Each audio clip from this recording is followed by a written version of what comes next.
SCB medical college रो जो भयंकर अघटन घटी जो 13 जनकर मृत्यु होईची से घटना रे सरकारंकर कुंभकर्ण निद्रा एपर्यंत भांगु नाही। आज को 5 दिन हो गला सरकार जो माने दोषी बा जो माने जहांकर अवहेला पई ए दुर्घटना घटी से माननकु तांका विरुद्ध रे कौनसी कार्यानुष्ठान ग्रहण करा जाउ नाही। सरकार काहाकू डरुछंती? जने सुपरिटेंडेंट अच्छंती जहांकर योग्यता नाही तांको आनिकरी कार्यकारी सुपरिटेंडेंट करा जायछि।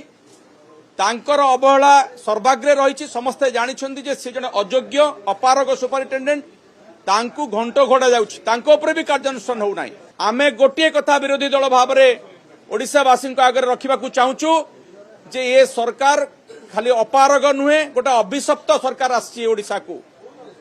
एससीबी रे थरे नुहे दुई दुई थर निया लगे 5 दिन भितर ये डबल इंजिन डबल निया लगुची किंतु सरकार कौनसी तांकर नीति नैतिकता भूली जाइछंती। कौनसी कार्यानुष्ठान से नौ नांती कि निजे मध्य यार उत्तरदायित्व नौ नांती। ता विरुद्ध रे तार प्रतिवाद करिकरी आज को 4 दिन हला आमे विधानसभा से प्रतिवाद करूछु। आमे दाबी करिछु स्वास्थ्य मंत्री इस्तीफा दियंतु। जो माने क्रिमिनल नेग्लिजेंस करिसंती ये गोटे हत्याकांड आपण याको केवल दुर्घटना सीमित करि परिबे नाही। जो मान को अवहेलार 13 जीवन चलीगला से विरुद्ध रे क्रिमिनल कार्यानुष्ठान हवा दरकार, आईनगत कार्यानुष्ठान हवा दरकार, से गिरफ करा जिबा दरकार। जो पर्यंत सरकार एटा करू नाहंती, जो पर्यंत घंट घोड़ौचंती से पर्यंत विरोधी दलर आम बिजु जनता दलर प्रतिवाद